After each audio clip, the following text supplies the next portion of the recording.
that was coming through from some.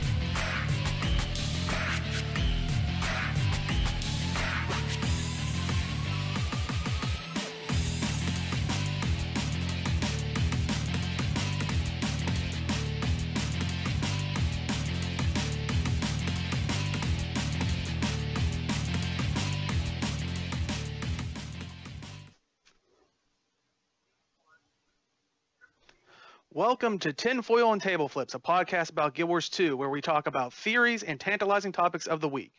Today we'll be talking about raids, and they want to start talking about them, so we want to hear everybody's answers, and we want to talk about ours. Leaked China notes. Don't worry, we're not going to be talking about the content, but we're going to be talking about interesting stuff that has come about from the community. Tumblr image they teased about, and lastly we'll be rounding out about the living world and our speculations of what's to come. So our guests play daily in the Guild Wars 2 guild at GameBreakerNation.com, so say hello to Malfanis. Hi everybody. Roy B. Afternoon all. Aaron. Hey guys, what's going on? And I am Deo, your host. Hello to you all. All right, let's start off with the raid CDI that they started this week or like late last week, I believe. Yeah, it came out a little late this last couple of weeks with that. Chris said Chris Whiteside wanted to start it, and he had a little bit of a delay on it, but yeah, it came out this last week. Basically, it is just open. CDIs are the community developer initiative, and they're trying to get the community input on what we want to see with different parts of the game. They've done stuff with guilds recently. Some of the stuff from the past that they've put in the game has actually come out of this. And basically they're talking about bringing a rating in. And the title is a little misleading because they're calling it guild rating, but they're just looking at raids in general. So, the community is giving them input. People that want raids, that raid regularly in different games, are giving them input. So basically, a lot of what we want to talk about today is going to be kind of like our own little CDI. And we want to kind of just go through some of the processes they're going through in the forums, just to see how difficult it is to come to any kind of consensus about this issue within the Guild Wars game and universe. So to first start this off, let's define what a raid is amongst ourselves and see if we can get going on some kind of a discussion on it. I mean, first off, I think what are like people's experiences with raids in general, like from any games? I played WoW raiding, vanilla and Burning Crusades, and then like very casually with Lich King. For me, a raid would just be a bigger scale content, more than 5 players, of course. I think for Guild Wars 2, it would probably be best around 10 to 15. Other than that, I mean, I think it has to be challenging content for those, however many the set number is. I've never played in a raid. I've never played any other game except Guild Wars 1 and Guild Wars 2. And that being said, I've got a lot of friends that are gamers and a lot of people that talk about raids around me, and I know what I don't like when I hear it coming from raids. So that's where I'm coming from. I've been involved in the CDI a lot this week, and I'm trying to come from an informed but naive place. I know what goes on. I just never been in them, and the things I don't like, I want to see not in this. So. I was in Warcraft raiding, went through all the way up until Dragon Soul and experienced a little bit of LFR through Mists of Pandaria, but I kind of have to agree with Deo that, I see raiding as 6+ group organized content that, is instanced, because if we're going to have like open world raiding, you could very easily have, people come in, especially if they wanted to target this with guild stuff. I know, Roy, you said the title was a little misleading, but if they wanted to target it with guild stuff, I mean, you could have just this rise of troll squads almost just coming in and saying like, oh yeah, we're going to come in and we're going to mess with your mechanics.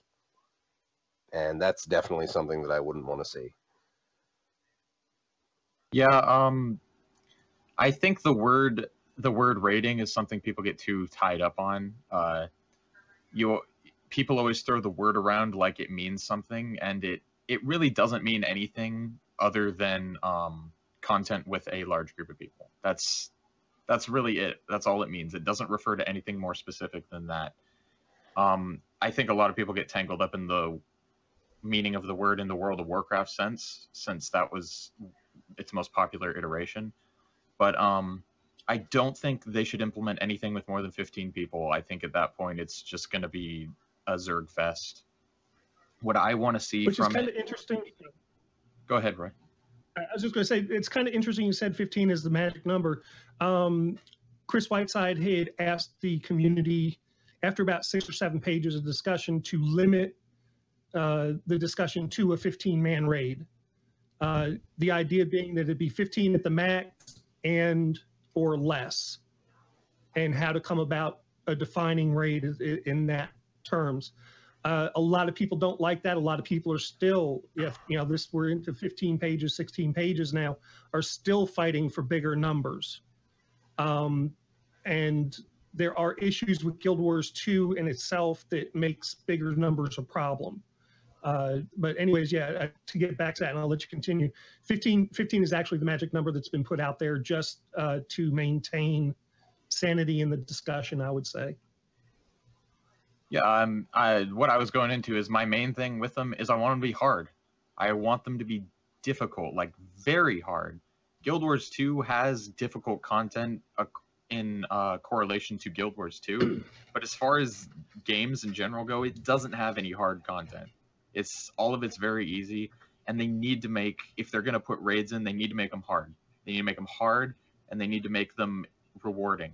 If they do that and they do it right, I think it could be a huge hit. And I mean, originally that was the stance they were taking with the explorable dungeons. They said this was our end game in a sense. It would be difficult, and then what was about a month or so into release, they nerfed Ascalon Catacombs in particular, and then slowly did that with other ones.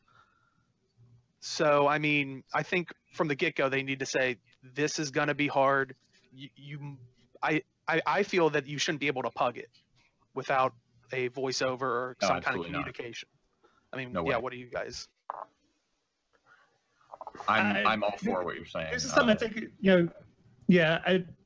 I would say let's hold this, keep that idea in the back of everybody's heads. When we get down to a little later in discussion, we'll break into that. I think that's going to be a real problem for this game. And it is a really big discussion point within the CBI itself. There are people that are fighting for content that's challenging. And on the other side of that discussion is trying to maintain inclusion for the community as a whole. And that tension is very, very difficult. Outside the definition of a raid, one of the big discussions that I want to have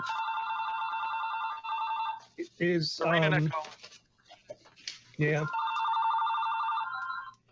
But I mean, I did see in chat, like they felt that the content itself was never the hard part, but in a way, like it was more difficult than a dungeon, of course, just because it had more people. But it was about organizing those big groups, which is the difficult part.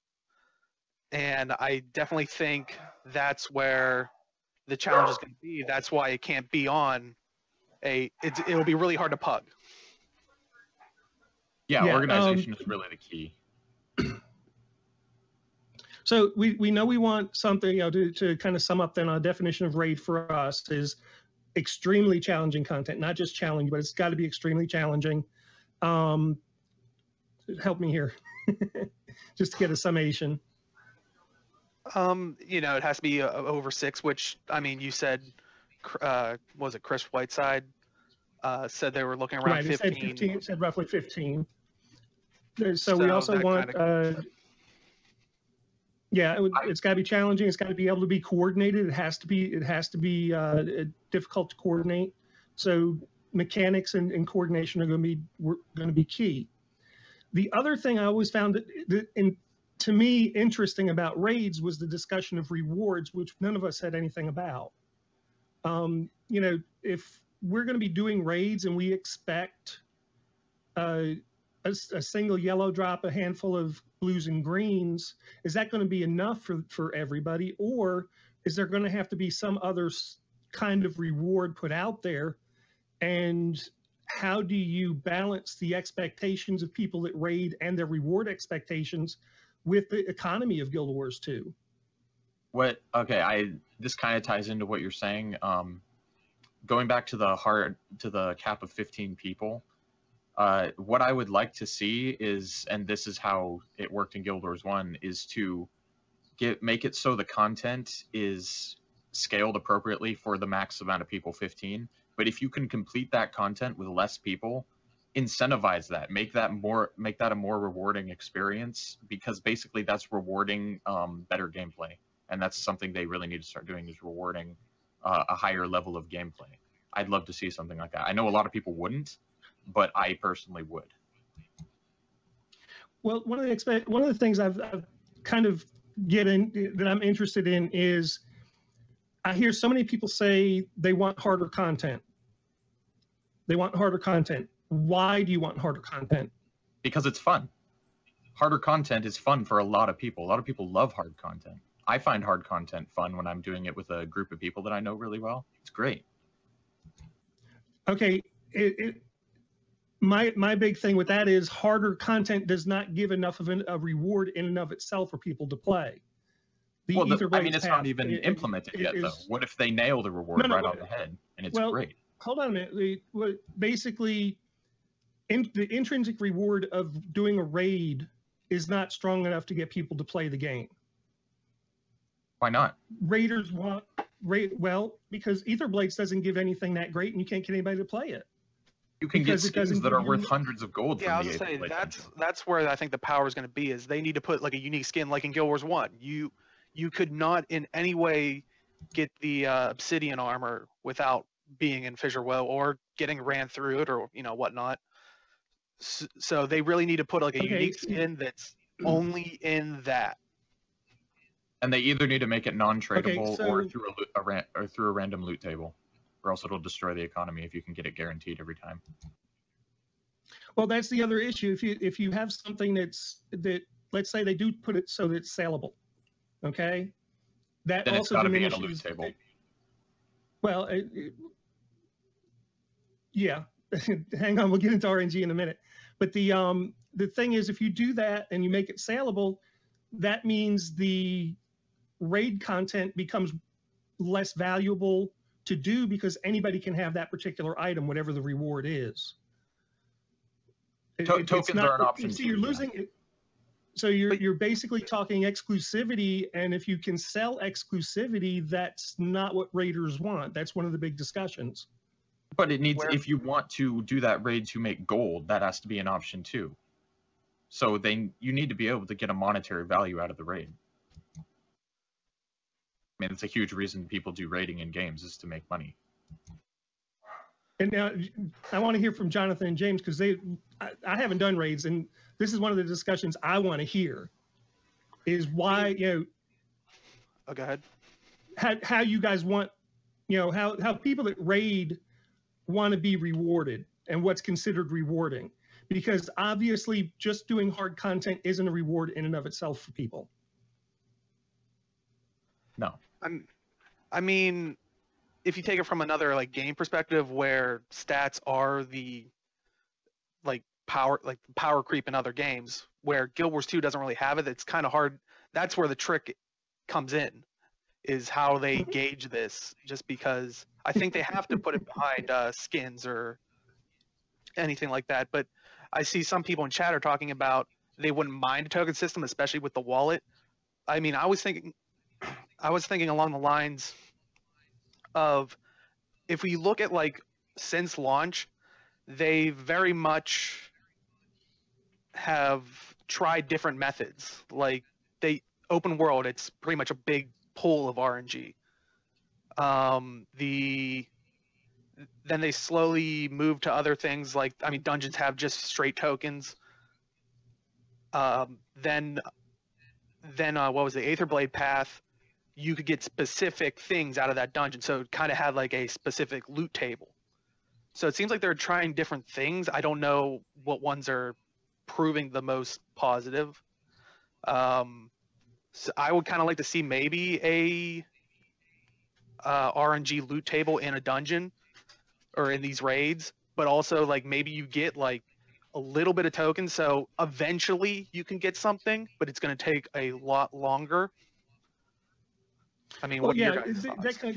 that's kind of bringing it into the next, is kind of tying this together.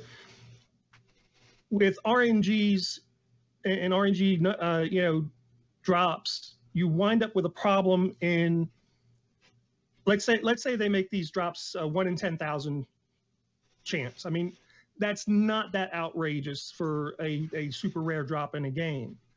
That means on a random number generator, you can run that whole thing 10,000 different times and only expect to get one item.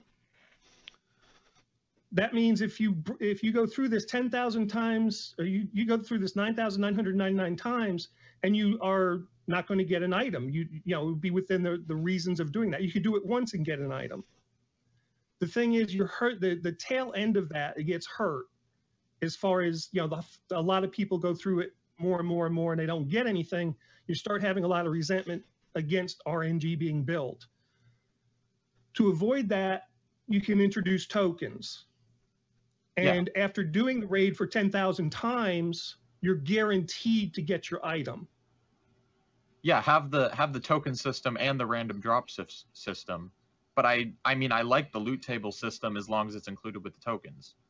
I don't hate loot tables because I think they're necessary economically, but everybody likes to have their guaranteed thing. Everybody likes to know that I'm going to get something out of this when I do it, especially since this is so hard and I put forth so much effort, which is why they have to be really careful about how they implement rewards for raids. And it's hard to put a finger on a definite answer. Yeah, and I see someone in chat's talking about Sirius Black has just talked about, which is, we have Sirius Black in this chat. Woo. There's our reference for the day. They're talking about a new stat system that kind of works like World v. World, that I guess you maybe gain experience or whatever specifically in these raids that'll go towards it. And they're saying it's going to be stats that'll increase aggro, tank rating, heals, all those different things. My only issue is, if they do that, will it carry outside of it, or will it only stick to raids? But then also at that point, you once again have the power creep, because once you go in there, you're still at a disadvantage. Yeah, if a certain stat combo or anything that is locked behind a certain piece of content, that it becomes an issue because you're forcing players to play that content to get that specific thing, and it's not like crafting content or something like that. It's they already have that. You have to pass. Oh, sorry, but they already have that technically for fractals, because you have to do fractals to get the agony infusions to increase your agony resistance to do higher level fractals. Right. You can buy those though. You can buy agony infusions. Here's my concern with that is that makes it harder down the line to get people into raids. If you have a raid crew that's running and they've already got all their max stuff, and they can run through this this raid in 6 hours, and that's a speed run, is 6 hours. They don't want to bring anybody that's going to slow them down, a new person that doesn't have all these adjustments to their stats. So you're basically, the longer the people are in it and building these stats, the further and further away you're becoming exclusive to people that run it, and not including people that would be coming in new that might want to try it. And that is, that's one of the big problems between exclusivity and inclusivity on this, is by splitting out these people with better gear, even if it's just for the raids, it's hard to get them to step back and help the players that are wanting to start from fresh. We even see that in fractals now. You know, people don't want to come down and do level 1 through 10 fractals if they're already doing 40 and 50 fractals. It leaves the newer people kind of in a bind to start with. So yeah, again, that's where I have a problem with this. But that's also the importance of guilds, which, I mean, that's what people have been outcrying about from the get-go. Guilds don't matter. Guilds don't matter. Well, because they start making things challenging, and then people talk about it and don't like it. They scale it back to make it puggable. Then yes, guilds aren't going to have a purpose. But this is like one of those things. It's hard, challenging content. It's got to be organized. You have to be in a guild, or it gives importance to the guilds, which, as everybody says, it is guild wars. I mean, well, the only problem. That's not the reason, but the problem you come into is if you've got a 500-person guild, and 300 of them are doing speed runs and doing this whole thing, how hard is it going to? I guess the guilds have to kind of break themselves up and help their other members. It's just how bad can that situation get within guilds? Somebody, you got 15 people that know how the guild goes or how the raid goes, or you split 6 of them out and they take 6 new people with them, and you can wind up having a lot of personality conflicts within the guild, causing guild problems because these people are trying to learn, and you've got bad trainers. People who don't have. That's not an issue with the content, though. That's an issue with the people playing the game. The issue is from the content because you're putting people in different levels, and if people can't adjust to teach properly, teaching is not an easy thing. It's not just follow me and do this. Everybody's got to kind of be respectful, and if this, you're under pressure to start with, and then you're got this timer in your head that you're running behind the timer, then you start taking it out on the people you're with. I'm not saying it's a combination of both issues, but it can cause a lot of problems for guilds.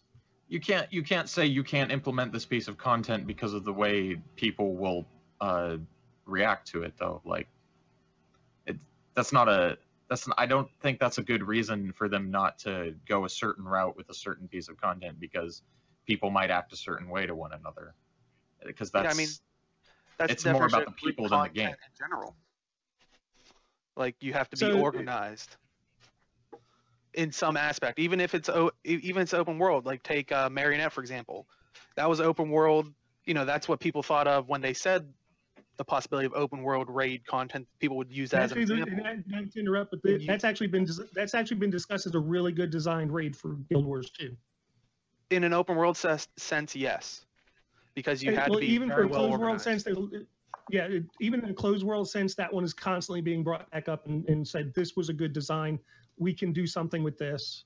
But the problem with that was, unless they scale it back, that was didn't take like right. Full server. Everything will be scaled, but yeah. So as a fight in and of itself, it was well designed. Yes, it was well designed, and that's what they're holding up as an example. Now let's get off the RNG and expected rewards and that sort of thing. Let's talk about rewards themselves. What do you guys consider a good reward for doing this and getting a exclusive type of reward? I would honestly like to see, like Aaron was talking earlier about loot tables, and loot tables with perhaps unique skins and items and toy style things from the bosses, or just the loot table is for the entirety of the instance, and that anything you loot, you have a chance to get something off of this. And then kind of an advanced token system. I was actually just thinking about it, is possibly if any of the raids tie in with the existing dungeons, by either killing a boss or by finishing the raid, what have you, you get what would be considered like a greater token, and then anything you would buy with the greater token would require X greater tokens, or maybe just one greater token, and then Y of the dungeon tokens. That might be a little too involved, a little too farmy, but there's also the possibility of the raid itself. Like if it's tied storyline wise to the dungeon, you would get those dungeon tokens too.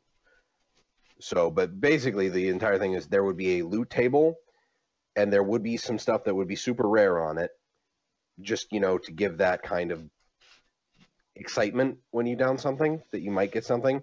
But then there would also be guaranteed progression towards other rewards. So they would kind of have to go a little bit of column A, a little bit of column B to really sell it, I think.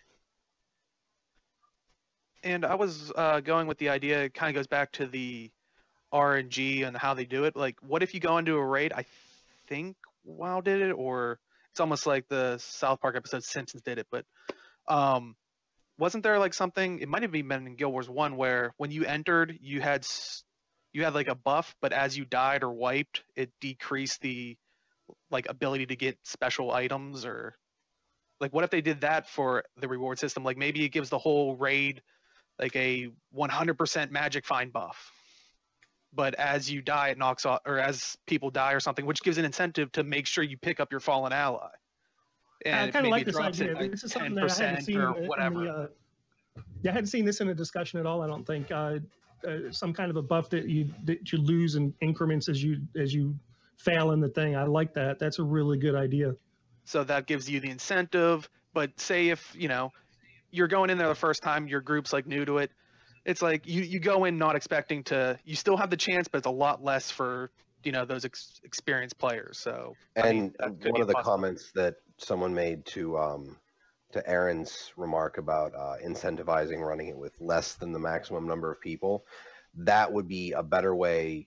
They were saying something about that, promoting an elitist attitude, and I can understand where people were coming with that. But the scaling buff, like you lose from it as people die, that would be something that would be, I think, a more healthy way to promote really strong gameplay, but also more inclusive behavior, so that more people are taken, more people have a chance to enjoy the content. And on the idea of healthy rewards, skins and armors and weapons and that sort of thing, I don't think they're the reward that everybody kind of feels they are. I think just the prettiness factor of them, they get noticed. Somebody says, "Where'd you get it?" They tell you, "Oh, okay, that's cool." Nobody really kind of goes, "Oh, I got to go and do that." What I've come up with an idea is basically come up with fancy toys.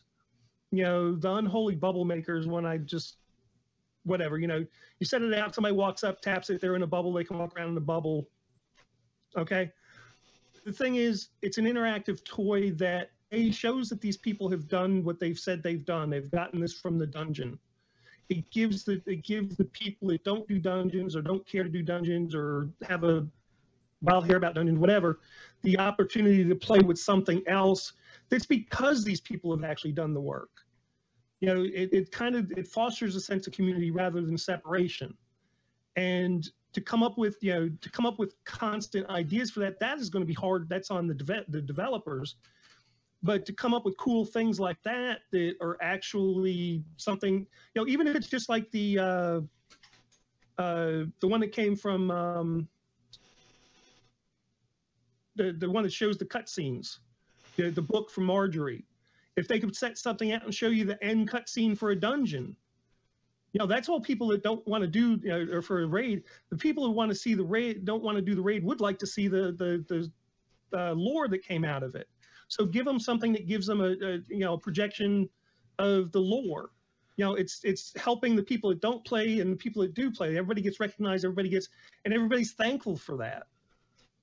What do you guys think of that?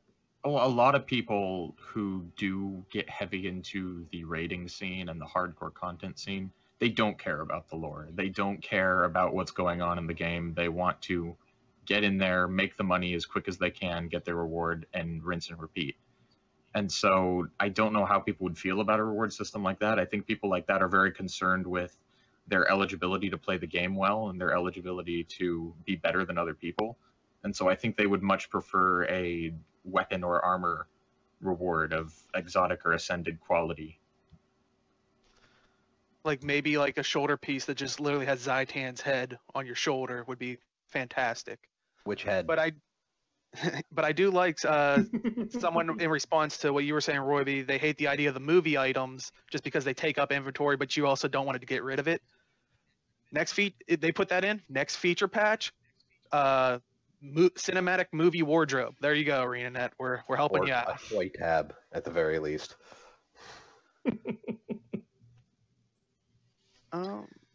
Anyways, moving through this now, we've had a lot of discussion about the raids themselves. Does anybody think that we might be barking up the wrong tree with this? Or do you think raid content is actually doable with a Guild Wars 2 twist? Yes. Or is it something we should just give up on and say we're a casual game and that's it? No, it's something that requires careful implementation, but it's definitely possible. It's going to require a lot of work and a lot of thought put into it. They can't half-ass this. I agree. Oh, no, I think if they mess this up, we're in trouble. there's enough that's in the game right now that people would say, oh yes, that's casual content, that there's definitely room for them to add stuff for hardcore stuff. I mean, there's definitely room for that, and people can look at it and say, well, I can't do that. Well, you have all of this other stuff. This is just one thing that you would need to join an organized group to do, and it's really not that difficult to find one, I would think. But then again, I've always been lucky in finding guilds. But it's just one of those things where like there's so much of this other stuff. It would be kind of distracting and worrying to me that you would be worried about this 8% of the game that's sitting over here that you would be worried about when you've got the other 92% that is all open and available to do stuff with. Well, and that's what I'd like to hear Chat's idea, because I know we went a little bit back and forth with it, was what do you guys think the Guild Wars 2 twist is? I mean, for me, the one draw that was you never had to feel threatened about seeing someone else, because I know coming from WoW and other games and going back to them, I'm like, oh, that guy's coming up. I can let them have that Norode, or that Node. Yeah. And all of a sudden it disappears. I'm like, oh yeah, I have to be greedy and let them die. It's like, at least with this game, it's like, oh, here, buddy, I'll help you kill this guy, and you can take it. You can take the candy corn node first. And so I mean, I remember them saying in the CDI that they're not going to do a scaling thing, which I'm a little disappointed in, just because, or at least they're not thinking about it, just because I think that would be a great draw if, like, say they went, like, you have to have at least 2 groups or something, but so you had to have a group of 10, but it's scaled for 10, 11, 12, 13, 14, 15 differently. So say if you see your buddy come in, you can go, not have that like tier thing where you're like, oh, it's going to make it harder for us. You're going to have to sit this one out. You can just be like, hey, jump in. We're at this guy. Like, I think it would be more beneficial and play towards that twist. But I mean, what are your guys' ideas of the Guild Wars 2 twist? I am honestly, Sirius Black mentioned it in chat a while ago, and I'm completely for it. Jumping puzzles, events that aren't combat, just random parkour stuff. I think he even mentioned tower defense at some point, just something where you sit in a turret and you've got these mobs, these giant packs of enemies just charging at you, and you have to use what's around you, because if you try to fight them by yourself, you'll get mauled to death. And that would be... I can't stand that stuff. No? Non-combat stuff? Oh. Well, some of it would be combat, just not in the traditional sense, but... My biggest thing that makes it the Guild Wars 2 twist would be inclusion. Give people, either do it as a split story mode and hardcore mode, or normal mode and hard mode, or a raid that is varied in from easy, not from easy, but easier to hardest. Give people a chance to at least go in, get comfortable, and see if they even want to do the content. they don't get the rewards that you would get for killing the end boss, but give them something. You know, I wouldn't even give them tokens to do the first third of it or anything like that. You know, just give them a chance to go through and see if they want to play with the people and learn how to play. If they do that, I think they've got a better chance of not having the rage that would happen if, you know, all of a sudden I'm level 80 and because I don't have any experience in a raid, I'm not even going to be included because I don't have a +1 to health or something like that because I haven't, whatever. You know, just make sure that you haven't, it's inclusive enough to get the majority of people to learn, try to learn how to do it. And once they fail and they give up, then, you know, you're good. If they actually get better and they have time to do it, that's fine too. Or give away for people that have short time in their life, but are really good players, some way to be included, you know, whether it's a length of time thing where you get, you know, it's a 6-hour raid, but you can do it over 7 days so that they only have to be there like an hour a day to do it. And then like one day over the weekend, 2 hours or something like that, where they don't get, you know, where people who are really good players don't get left out of the loop. I mean, there's a lot of people like that. So that's that's what I would like to see is the Guild Wars 2 twist to this. I don't know what it will be. I'd like to think it's something that none of us have even thought of, and when they introduce it, we'll just be like, "Wow, that is cool." But I really couldn't put a finger on what it will be. Yep. I can't think of anything more innovative than what's already been done in other games. You guys just think this is a clever way that they're not even like looking at the suggestions and like they're not even close to what we have in mind. I hope so. Blow their minds. That's exactly what I hope. I hope it's something just way out of the box that's awesome. But I think we should move on to an idea of this will be a little bit with like lore of what do you like, what kind of dungeon or what would the scenery be for the raid? Like what would that kind of... I would say let's look at reworking the underworld from Guild Wars 1. Okay, we're all pretty much familiar with that. How would you take the underworld as it was and switch it to Guild Wars 2 for a raid? It was designed. See, and here's the thing: it was designed for 8 people. Okay, so going to 15 is a matter of scale, which is only doubling the scale. So to me, I would like to see part of it. Like in the underworld, they had 10 different quests, I think, wasn't it, that you did, and it would to complete it. And 11 if you count the Doom one that they added in 2009. Right. So if we took, like, one thing I would like to see is one of the quests, it would be where you take all 15 people, split them into 3 groups of 5, and they have to go take care of something. And it would either bring up another NPC for the next branch, or, you know, if you don't have a full 15, you could go around and take care of all of them, but you wouldn't get the full reward because it'd be on a timer. Now, it's interesting that you mentioned that, because in Guild Wars 1, that was actually the best possible way of completing the underworld. You'd go in with 8, this was called underworld speed clearing.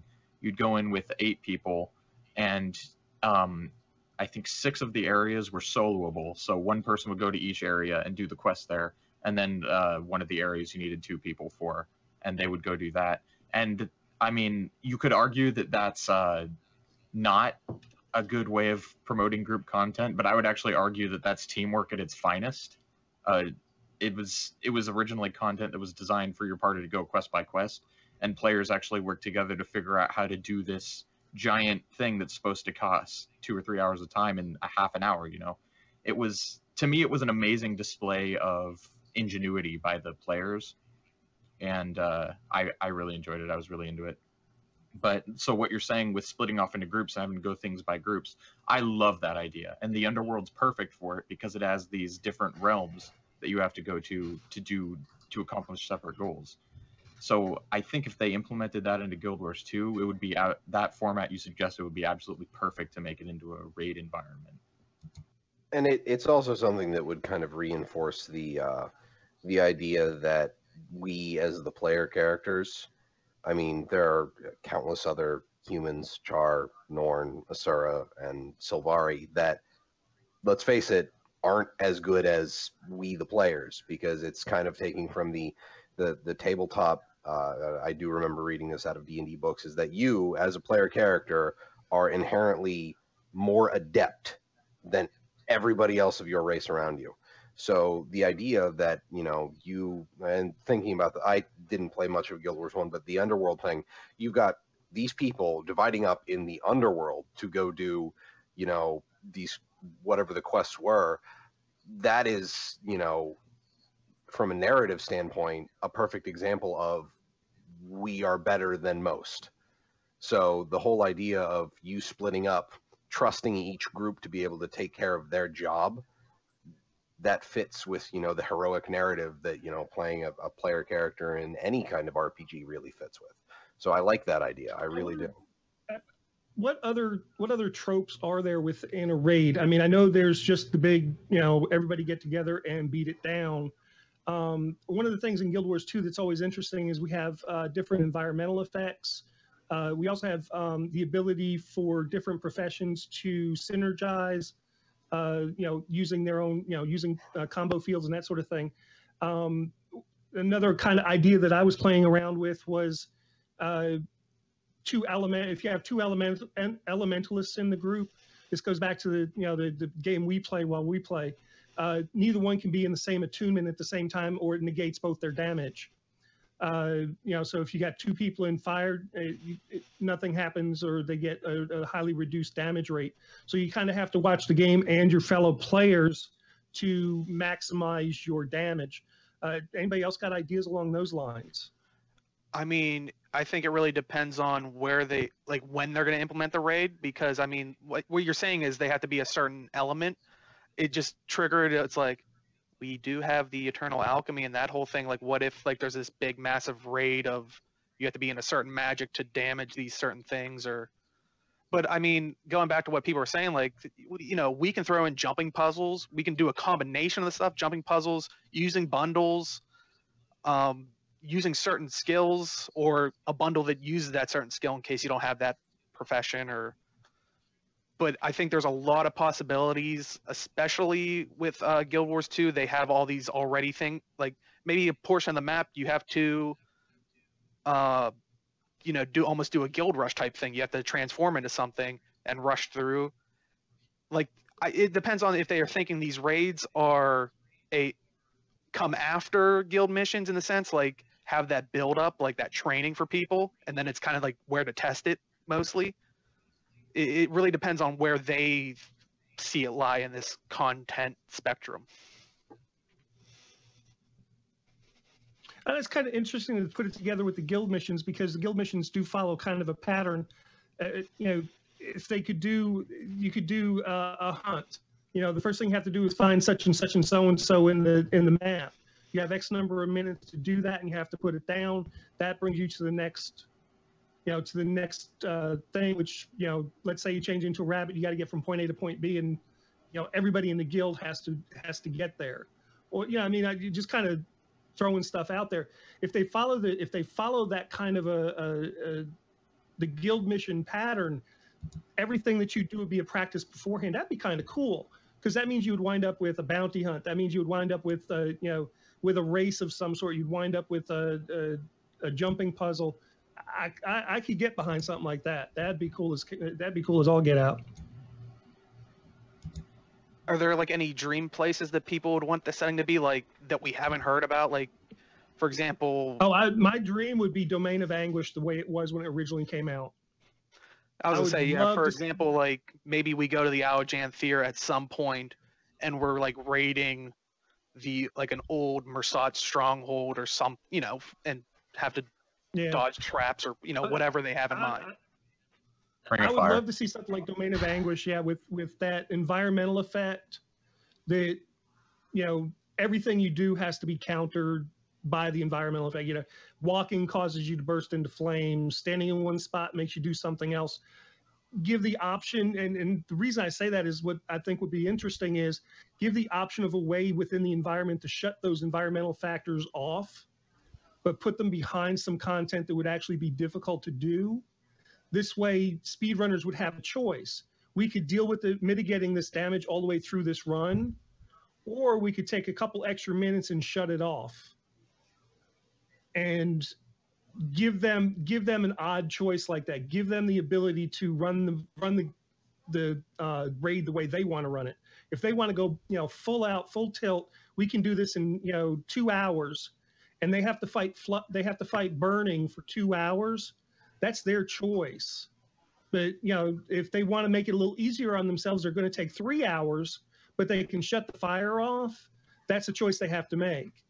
And that I would love something along those lines. Get that kind of player choice within it. I think that'd give everybody a really good challenge. Any other thoughts? Because I know for sake of time, we want to get to the lore stuff at the end, but we still have a couple more points. Any more like dream places that you would want to see it go that maybe we haven't visited or didn't visit fully enough? I'd love to go to the Ring of Fire. Other than that, I just want them to be really difficult, challenging group content. That's really all I want.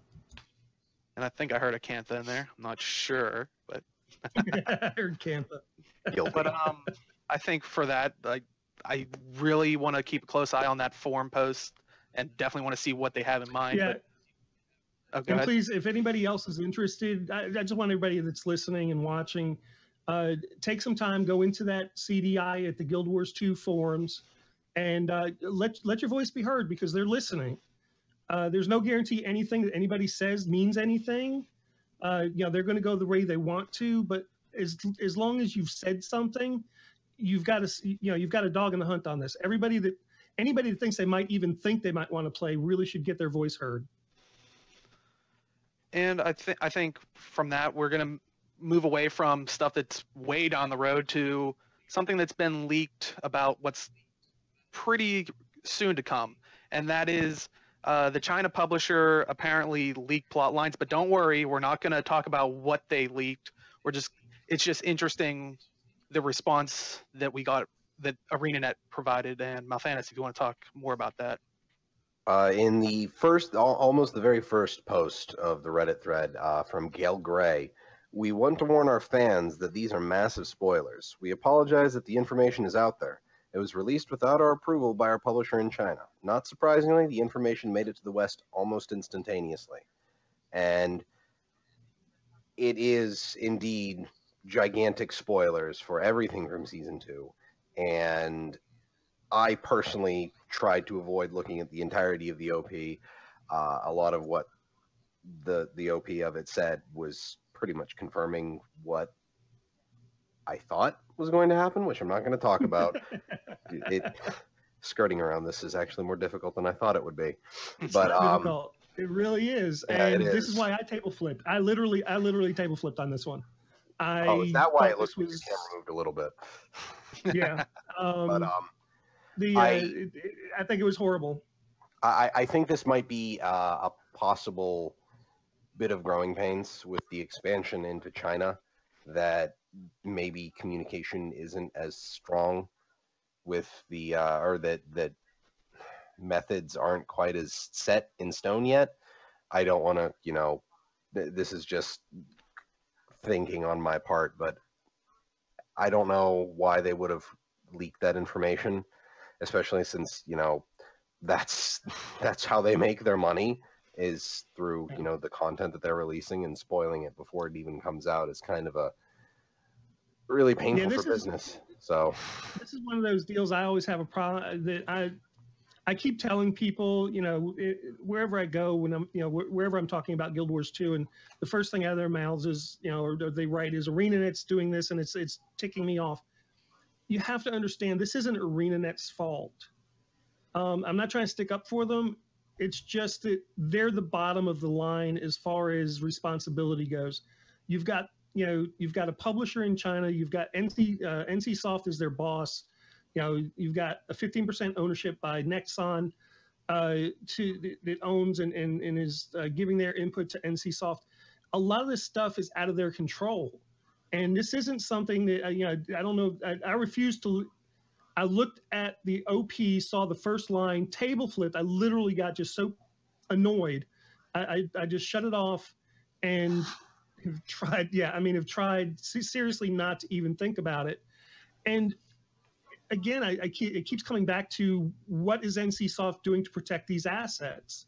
And what is NCSoft saying and being told to tell people at ArenaNet what they have to do and how they have to do it. And ArenaNet is really walking the super fine line of trying to keep the community happy, maintain their integrity, and do what these companies are wanting them to do. And it's really showing when stuff like this happens that ArenaNet is not the people in charge of their game. Yeah, I think that's the thing that I'm worried about is when they kind of say it wasn't they didn't get any or notification from the China publishers. It's like maybe they didn't, but did NCSoft or, I mean, because they possibly don't have to go to ArenaNet, and I don't know their deal. I don't know what it is, but that's the point. Yeah. I mean, yeah, since NCSoft basically does own ArenaNet, do they have to clear by them? Maybe NCSoft was just like, oh yeah, generate interest, in China for that by doing that. So that's the only worrying thing. And with today's age of internet, I mean, like I think Gail Gray even said at the beginning, surprise, surprise, this took like mere seconds to reach, the rest of the fan base. So, I mean, and what's really the other interesting side of this is China is actually a highly controlled internet. So if they were thinking that the governmental controls of China would prevent this stuff from leaking out, didn't work. It just did not work. I mean, yeah, it was a screw up. They're bound to happen, but I mean, yeah, it sucks that it happened. If you don't like spoilers, don't go look at it because there's serious spoilers in there. I looked at it because I don't really mind spoilers, but yeah, just don't look at it if you don't want to know. That's really all we can do at this point. I mean, moving away from an unofficial teaser, I guess we can call it that, to an official teaser. Yesterday, Guild Wars 2 on their Tumblr posted a picture of Ritlock, and it's basically the last scene in the previous Living World. And he says the quote, "I have to go after it. Without it, we'll never end this war," which I believe he said at the very end, and you guys can see the image right now. Do you think this is a teaser for this one coming up, or maybe the overarching story of the second half, or even beyond? I mean, oh, go ahead, Melvin. I'm definitely seeing it as a teaser for. I hope they get to it. I really hope we get to go after Ritlock and find out what's going on in this next bit of the living story, and perhaps that's what they're going to use. It's going to be a lead up into something to do with the underworld. So maybe this is the build up to raids, but now that they've just been doing the CDI, I don't think it's really with the CDI happening now. I wouldn't expect to see raids until maybe September next year, or even the spring of the following. But it does make for a good build up to it. So there is that. Which, and I think all this steamrolls into what we really want to talk about is like the lore set. Like this is like the beginning of the lore section, but at this point, we just want to get in the habit of telling people that we will warn people. This will be spoilers in the sense of what has happened in the living story already. Like we're not going to talk about the leak or anything like that. But granted, this has been already months and far gone, so I'm sure no one worries about spoilers. But come Tuesday, we'll be having this podcast on Saturdays. Usually, we're going to assume that most of the people that probably are showing up have seen this. So this is like the spoiler alert. If you do want to close it out here, thanks for coming out. But we are going to continue spoiler-free in the sense of what has been able to be played. So, all right. Basically, I know Aaron is now we're going into tinfoil hat stuff. But I believe it was this past Tuesday. They launched the teaser trailer for it, and oh boy, is there a lot of interesting stuff. Get your tinfoil hats ready. And I know Aaron he instantly said he wanted this one. So Aaron, take it away.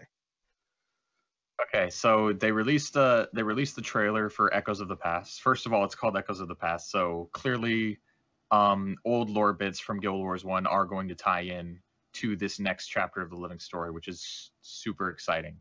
So let's dive into the trailer. The first shot of the trailer is a packed base in Drytop. Traherne at the end of the last episode, after you kill the Shadow Dragon, basically the Shadow of the Dragon rather, basically says, "Okay, the Pact, we're in. Let's do it." So the Pact is in the story now. They've established a forward base in Drytop. Come this next chapter of the living story. I'm thinking this base will be something along the lines of what we see in Fort Trinity. Just because Fort Trinity is freaking cool. So I hope we see something along those lines. You can see packed airships in a lot of the shots in the trailer. So we're definitely getting packed presence. What I really wanted I was curious. Oh, go ahead, Roy. Let me ask you a question. Watching that trailer and with those airships, are we going to be able to call down artillery from the ships for support? Does that look like that's what's going on there? That would be really awesome. There's a shot in the trailer where there's players fighting a monster, and a packed airship comes out in the background and actually fires down mid-fight completely dynamically and kills the monster. So I'm thinking dynamic packed artillery is going to be a part of this next chapter of the living story, and I think that's going to be really exciting. That would be definitely cool. And maybe they go this. I would say maybe they go the stance of how where you had like 3 groups, ideally going to cleanse the Balthazar Temple. Maybe one is protecting the ship while it gets ready, while the other group, deals with the people on the ground, and then the people on the ship will actually be able to get on and use the guns or whatever. Which that would be awesome if they did that. But I could see a lot of people up there waiting on those ships and not people down on the ground. But I mean, who knows? Okay, so there's so much stuff in this trailer, guys. So there's a shot of like this kind of steampunk drone thing on the ground, and it's like been shot out of the sky or whatever. And in the background of this shot there's like a temple structure with these 4 pillars, and it's clearly in Drytop. And it looks like the ruins of something, and I'm so curious. What is this the ruins of? Is it? There's so many potentials of what could have built this mysterious structure in the background. It could have been the Druids, which were inhabitants of the Maguma jungle long ago. It could have been the White Mantle during their time of exile, or it could have been something else that we don't even know about. What do you guys think about these ruins in the trailer? Let me ask you: is it? This area here was where Rotwing was, the dragon. Rotwing was on the border of Kryta and the Maguma Wastes. Right, so we're kind of in that area if we think they're expanding in that direction. Could that be Rotwing's temple? Because there used to be a temple set around him. Wasn't that the Grenth temple? No, I know exactly what Roy's talking about. If in Majesty's Rest, it was a border area between Kryta and the Maguma Wastes in Guild Wars 1. There's one of the toughest bosses in Prophecies called Rotwing, and he has this whole temple that he's taken over and inhabited. And I would have to look at the map to see where in correlation that is with where we might be pushing into Drytop. I believe we're going north, but it's actually a possibility. I hadn't thought about that. That's a good theory. Ooh. Every so often. What I'm hoping for is that it's a druid structure. Because the druids are such a mysterious entity in Guild Wars lore. Well, the druids never had any kind of they're interesting, but they never had any kind of structure built. I considered them. I consider them to be more of a nature spirit than a actual race. It's ambiguous because if you go around in the Maguma jungle in Guild Wars 1, there's these little structures set into the rocks. They're like ramshackle little settlements, and they're completely abandoned. No one lives there, but nobody knows who built them. It doesn't say anything about them in the DAT file for the game, and they're just these mysterious ruins that show up in the Maguma jungle. which means someone had to have built them. Was it a civilization that used to be there? Was it the Druids? No one really knows at this point. And I'm thinking those ruins will tie into the ruins we saw in Guild Wars 1. That'd be cool. I mean, I definitely think eventually we're gonna hit Mersat and White Mantle. Not a lot of Mersat, but I mean, this could be one of their temples that they've taken over. Yeah. Or, I mean, I think with the Asuran, aren't they the architecture that they came up to and started building upon? That wasn't Mersat. They just said it was an ancient race. It's suspected to be Mersat architecture. But it's not confirmed, but it's suspected. Yeah. So this could just be more of that, and yeah. And I believe I know the temple you were referring to. It's actually not a Grenth temple. It's a Balthazar temple that's in the far west side of the Falls area in Guild Wars 1 in the Maguma jungle. It's a bit of a hidden temple. And I think that's a little too far west for where this temple will be, but I'd love to go there. Like, I'd love to push it. I just thought there was a name person there. I've wanted to get back to Magus Falls since Guild Wars 1, I stopped playing it. Magus Falls is one of the best maps I've ever played a game on. It's just gorgeous. Yeah. So moving on through the trailer, the next shot after the mysterious ruin shot is there's a plant. It's like a Venus flytrap sort of. It's a new type of enemy. We haven't fought anything like this before. It's clearly a Mordrum, but it's kind of assaulting this open gate. And I'm wondering if we're gonna have to be. First of all, I'm wondering where this gate is, because it's a man-made structure, and there's stairs all over the place and stuff. It looks like it's in Dry Top once again. But I'm wondering, is this something we just put up? Is it something that is it a ruin that we're establishing a base at? And I'm also curious about what types of new enemies we might see. Excuse me. I have a bigger question for that particular scene. Why are they fighting at the door when the whole side of it is empty? I know, right? Through it. Yeah, I didn't understand that at all. There's this gate set into an area that's not a wall. It's got a giant hole in it to the other side. Like, what's the deal with that structure? I don't know. That scene confuses me. I mean, to be fair, I've been in World v. World matches where people are still beating on the door and half the wall is missing on the fort. True that. So maybe they're just doing a joke nod to that. You never know. Yeah. There's also there's another new kind of enemy they introduced in this trailer. It's kind of like a big cave troll looking sort of thing. That's clearly a Mordrum, but one thing I noticed about it is it actually has horns coming up off of it, and it's got sort of a protrusion coming out of its neck and back. And I was wondering if, like, maybe we're going to start seeing sentient entities get corrupted by Mordremoth. Maybe it's a corrupted Char that got corrupted by Mordremoth, because we haven't seen, like, people get corrupted by Mordremoth. We only suspect on the bordering certainty that the Sylvari are minions of Mordremoth, and then we have his plant creatures, but we haven't seen him corrupt things. And I'm wondering if that's a mechanic we're going to start seeing in the living story. And I have said this from the very get-go, is we haven't seen any firstborns over in Dry Top. We haven't seen Kaith or Traherne, or any of the other, I think that leaves 6 more, because I think there was 8 total. But I mean, we're gonna have to see Traherne there, right? If the pack's going over there, like, or maybe he could just send his people. Like, exactly. He could play commander, general, and just send his troops there. How suspicious is that going to be if he doesn't want to go over there? I would love to see that. And that's what I think I'm definitely interested in, is like the only 2 besides player characters, which can be explained away with the dream that this pale tree protects them with. We've seen Scarlet, who detached herself from the dream, and Aaron, that was part of the Silence, or I always get that wrong. The Soundless. The Soundless. Silence is Doctor Who. Apologies. If they want to put Silence in there, go for it, but they might cost them some money. But both of them, as soon as they got over that region where they didn't have that protection, like the dream that I'm assuming is this protection, they get corrupted. So, and the original 8, which are Traherne, Kaith, and then 6 others that you get a little bit of with some of them, but not all of them. No one knows their names, guys. Yeah. They weren't part of the dream, and it's interesting that Scarlet had that note when you combined all 4 pieces for the back piece.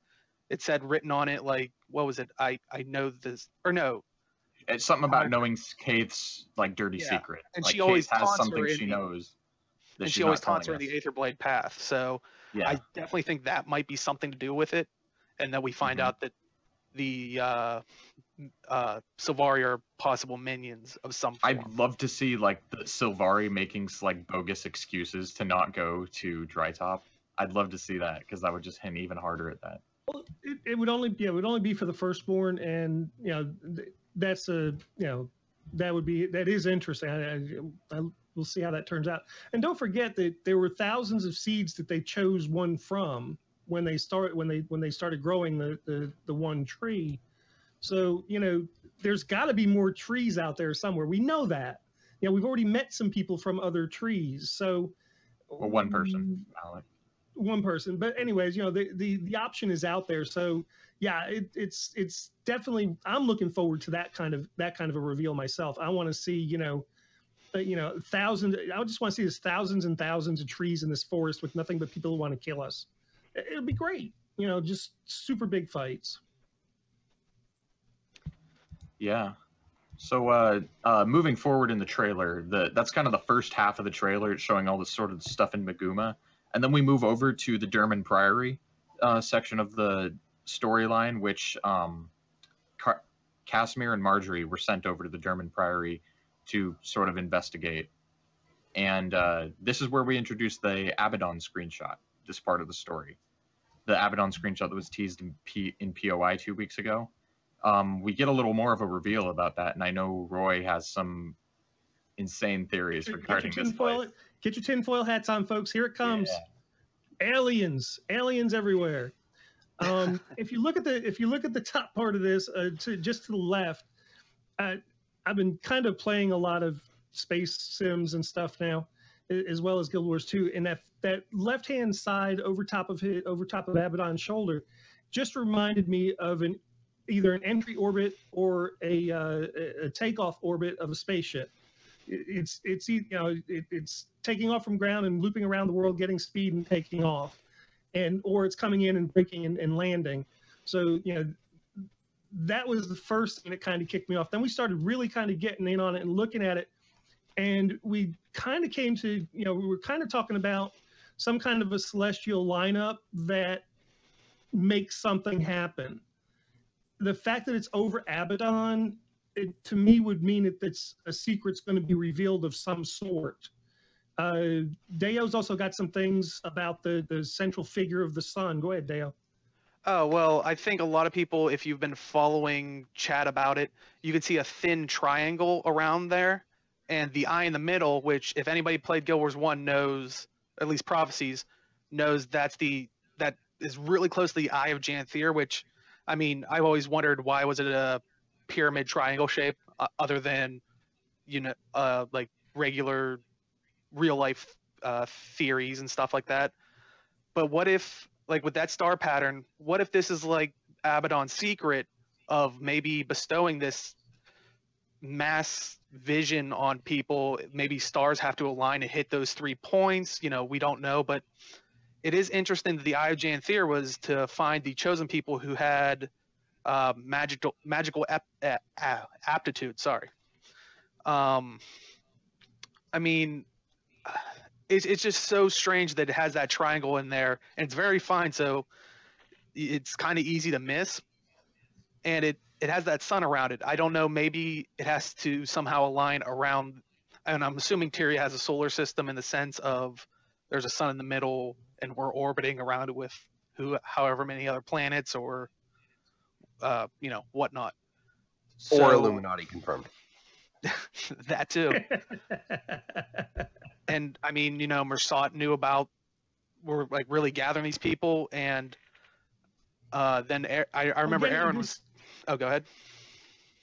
I was just sitting here thinking, again, the idea of that is the site that we could in Guild Wars 1 we could see the Mersat finally. Our eyes became we became attuned to be able to see them. What if this is actually a symbol, a set of symbols that's saying the Mersat are going to return to our realm? When this all lines up, the Mersat are going to be They're not going to be the mythical off-dimension creatures. They're actually going to be here in the world, and we're going to have to deal with them. Oh, like I mean, possibly to me, the Eye of Janthier was an infused item, but if this naturally happens, everybody gets granted the, like, all of a sudden we just see Mersat everywhere. We're like, whoa, like.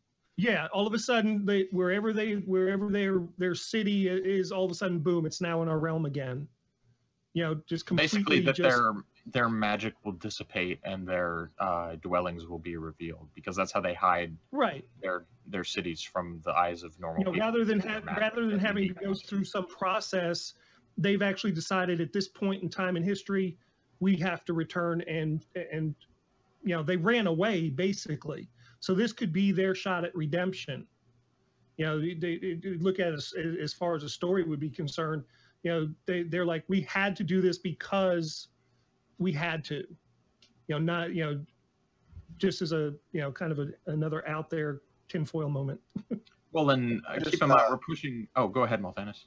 Just quick tinfoil thought there. You said they hide themselves in their dwellings with magic, right? Yeah, they can hide themselves. Yeah, they've actually shifted themselves to a different dimension.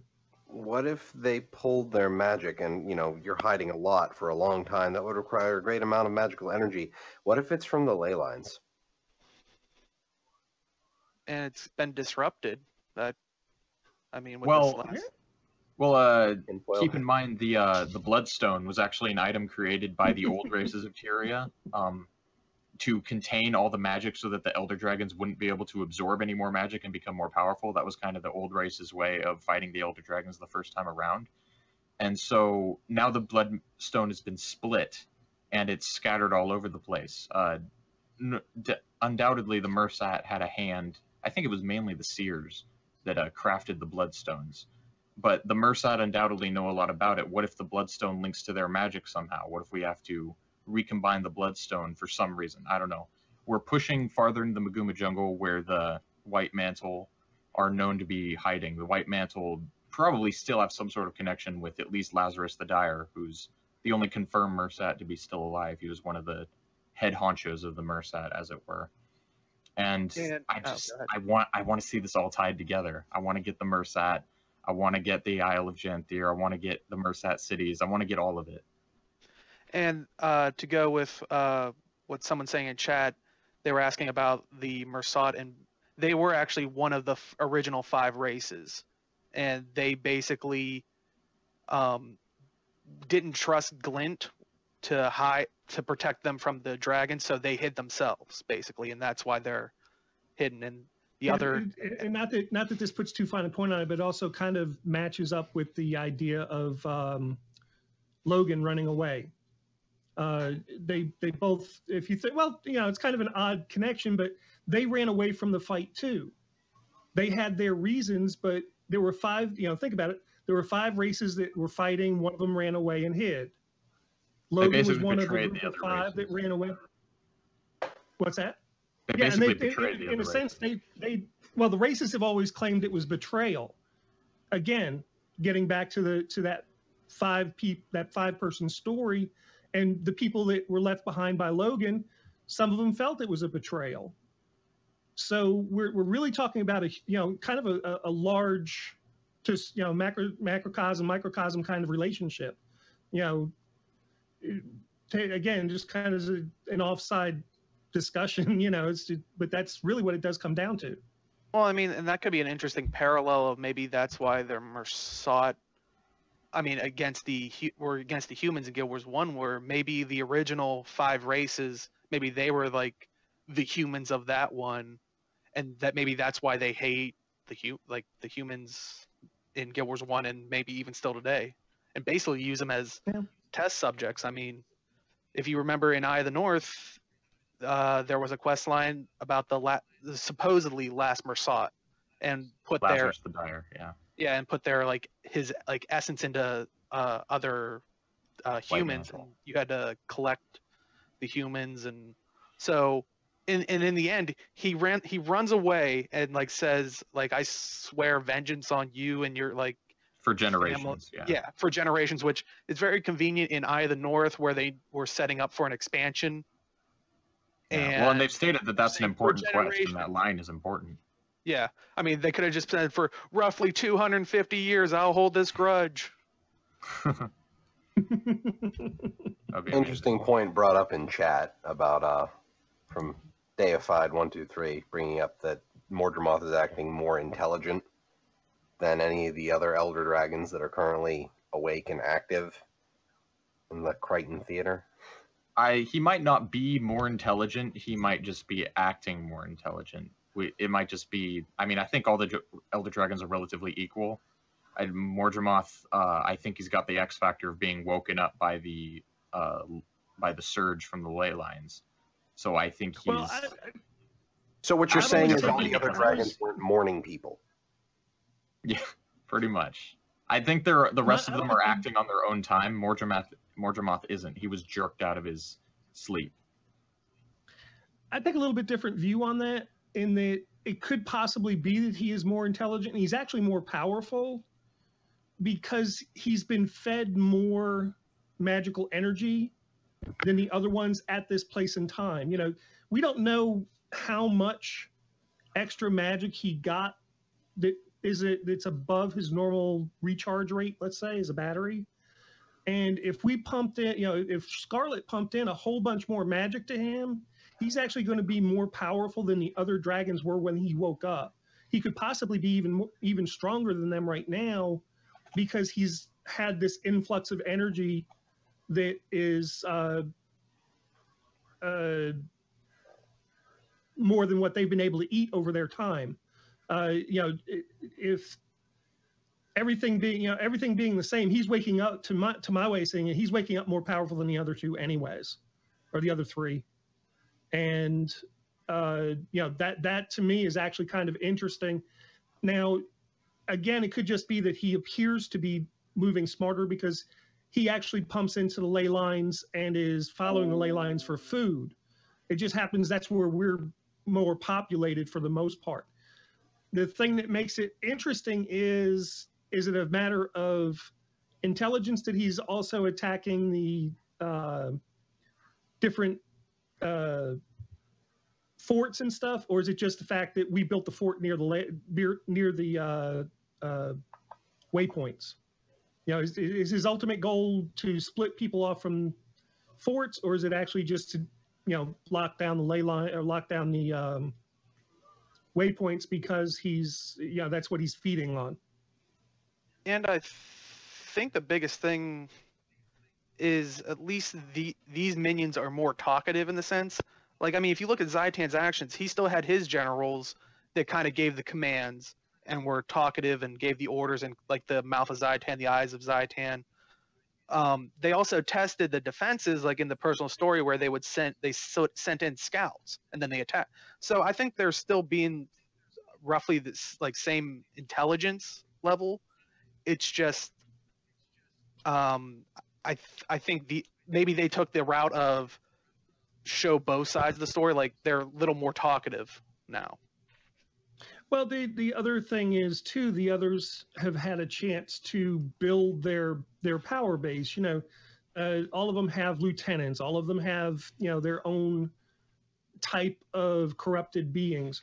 We're watching that process happen. We're not, you know, we're these things didn't happen. You know, they came up out of the ground and they immediately had their power base set up. We're watching this occur. We're seeing how the immediate feeding of the dragon is going to affect how they get their lieutenants, how they get their, you know, more and more and various corrupted beings to work for them.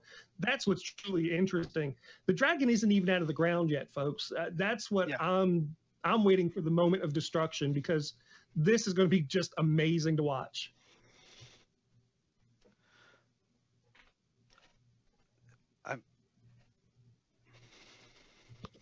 And everybody's quiet. Well, there's also the possibility that Mordremoth is the dragon of life. So there's the chance that since he has influence over things that are living, have more, I would say, accurate senses, also influence over plants, and plants are pretty much everywhere. So perhaps he just has more information, more eyes, more ears, more ways to find out things. I mean, it's kind of hard to get a corpse in somewhere, so Zaitan kind of brute forced a lot of stuff. Same with Jormag and Primordius. Yeah, I mean, you know, Scarlet could have portrayed herself, and I think it's discussed in the last one where you're at the party and they say they saw Scarlet. I don't know if that turned out to be exactly true or something. Like, I think she went to go see or not Countess Anise, but to like do a warning. So I mean, we could, like, you see a Sylvari, you're probably just going to think, oh, it's just a Sylvari. They are not aware that there might be more other ones, different ones.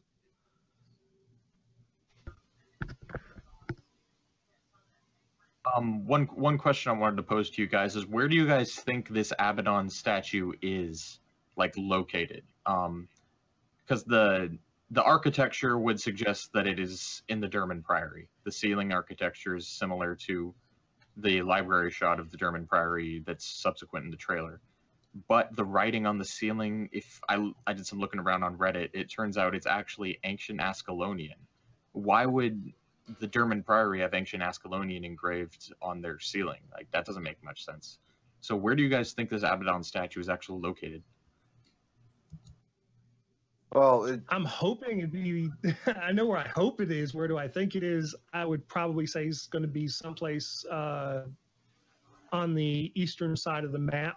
I find it interesting that the one place in the set of maps that Mordremoth has grown into is actually right up against Kralkatorix area. So, you know, that's all around Ascalon and Ebonhawk and that. So could this be hidden someplace in that area, in the cliffs or in the mountains or something? That would make about the most amount of sense. I would love to see it be someplace in the Crystal Desert that we can actually, you know, start going and moving in that direction. That's where I originally thought it was. Like, I'd love to see it be there. And I mean, maybe, remember the Order of Whispers actually gave a lot of the documents to the Derman Priory. What if this is a secret area that they knew about, maybe? I mean, and I always want to make this connection, but I'd never think they're going to make an evil faction or evil, you know, I don't even know if you want to call them factions, but Player faction, maybe. Yeah, I mean, they're the Order of Whispers. Abaddon was the god of secrets. I mean, there's also a reason. There has to be a reason why Scarlet decided to have her lair in the Derman Priory. I mean, and if anyone can get to places like the Crystal Desert and Alona or Cantha, even, it's the Order of Whispers. Like, it's been stated that they can go to those places that seem to be impossible to get to right now. Okay, what's the purple hourglass thing?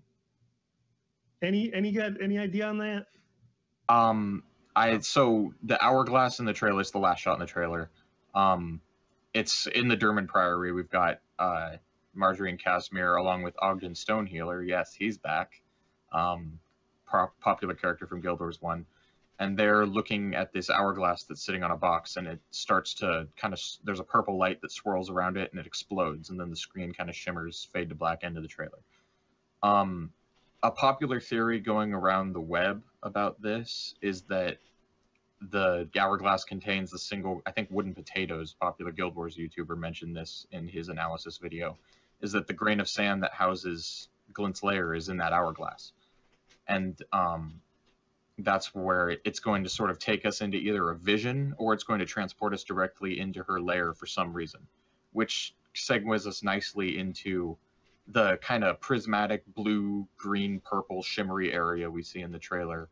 This is directly reminiscent of the Glint's Lair. We see it, like, the color scheme. It's so reminiscent of Glint's Lair in Guild Wars 1, the Dragon's Lair mission. And I really think that's where this, like, the minute I saw this trailer, I was like, that's got to be Glint's Lair. So I'm really hoping that we'll go there for some reason. for some secret that we need to use to defeat the Elder Dragons or something like that. I mean, it was the lair of an Elder Dragon minion that turned away from their Elder Dragon. So there's got to be something helpful there. And you could tie the Zephyrite into that. Maybe the Zephyrite are the ones who are going to help us get there. But it looks like I don't see a lot of repetition of the Mersat motif in any of those pictures. But what if that that hourglass is somehow related to the Mersat's disappearance, and by breaking it, they come out of the dimension and into Tyria? Yeah, we don't know enough about how the Mersat's magic works to really get a hard speculate, to like really kind of figure out how they're going to work their way into the story. But they've got to be there somehow. So we've got this story going all these different directions. We're going north to the Mersat. We're going west into the jungle. We're going possibly south towards Glint, possibly. So yeah, it's just this jumbled mess. Another possible theory is the hourglass could have something to do with Abaddon, because that purplish light that explodes, purple was always a color that was associated with the realm of torment. The tormented weapons glow purple, So it's also interesting that they've released the torment weapons too. Yeah, they've released those as a weapon skin in game. I think they might have been. I don't know how much. Wait. They released the torment weapons in game, and they released the what's the white ones? The chaos ones. Chaos ones. Yeah, I don't know how much Black Lion. Chaos, I was gonna say, aren't the chaos weapons associated? Fissure what? Okay. Yeah. There was just the chaos axe, and then eventually they put in chaos gloves, but no other weapons. Yeah. Which the chaos gloves didn't have anything to do with the fissure. Well, you actually got those from a dwarven trader in the central transfer chamber. And what did you have to do to get those? 75 ectos. From where? Weren't the gloves? Didn't you get part of that from saving Glint's baby? No. You're thinking of the. I think those were special hero skins, but I mean, I'm sure you get hero armor from that. Probably could have dropped from it, but that's what it was. I don't think that was. Yeah. Oh well, thought we had another connection. I mean, who knows? They released the tormented skins a long time ago. Who knows why they decided, let's release these now? It was probably just because they were like, we need a skin to put in the Black Lion store. But who knows why they developed those assets originally? So, yeah, the hourglass, I kind of on the bandwagon for the theory that that's going to open a portal to Glint's Lair or something. I'd love to see that, because the Dragon's Lair mission in Guild Wars 1, that was one of the best designed missions they had. That was a fantastic mission. Yeah, I enjoyed that one. I mean, we're running really short on time. Final thoughts on where you guys want to see the living story go with maybe just this episode or even the remaining season? Give me Glint, give me the Crystal Desert, and I'll be a happy camper. I'm kind of leaning towards, I want to see the Isle of Janthier. I'd like to go back to Magus Falls. That was one of my favorite maps. Other than that, there's going to be, I can promise you without any doubt that there's something's going to get destroyed at the end of this season when this dragon wakes up. I just, every dragon woke up, they destroyed whatever was around them. We're going to see it. Yep. Man, there's so much more. Like I wanted to go over. Like I have this whole page of notes. I wanted to do a super in-depth trailer analysis, but yeah, we don't have time. It happens with our lore conversation. Yeah. We've got this much to go over, and we have this much time. So, I mean, we got better, but what would you want to see Mal'Thanis as like a would go? Like I've said before, I'm kind of behind since I didn't play as much of Guild Wars 1 as you guys did. I'm honestly just happy with the pace of the story, coming from other games that did not update nearly as often. Not going to point fingers, but I just am happy to see constant content updates like this and more story coming out. So I'm just happy that more is coming.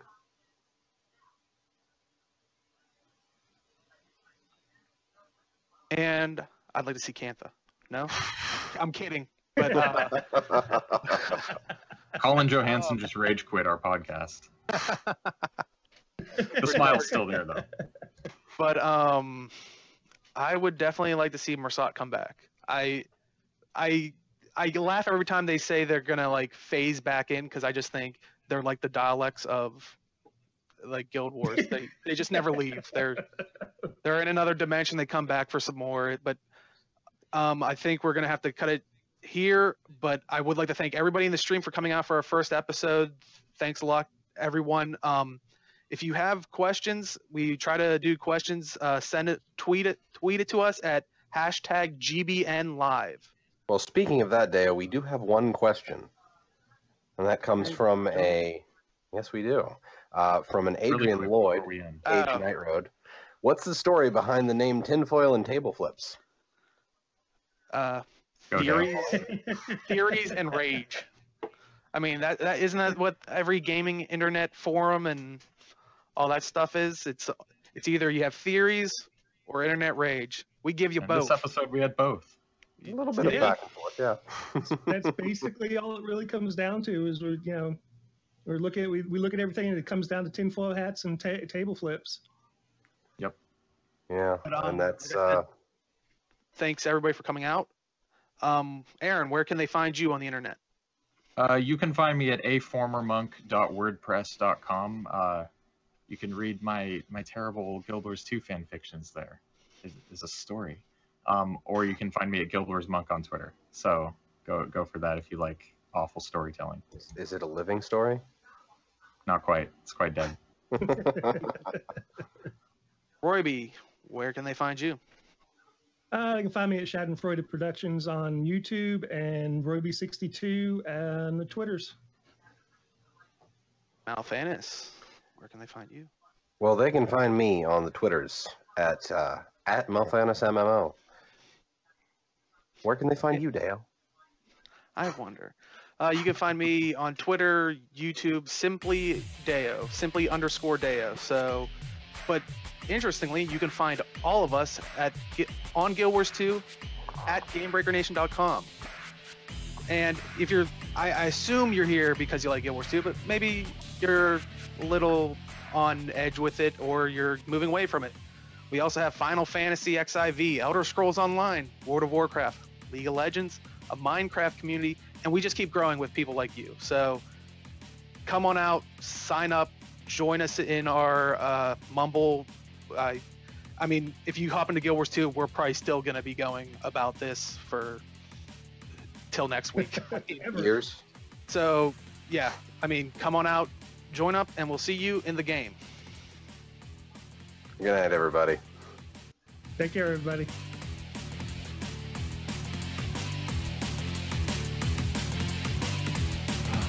It's a wrap. Hit it. And I had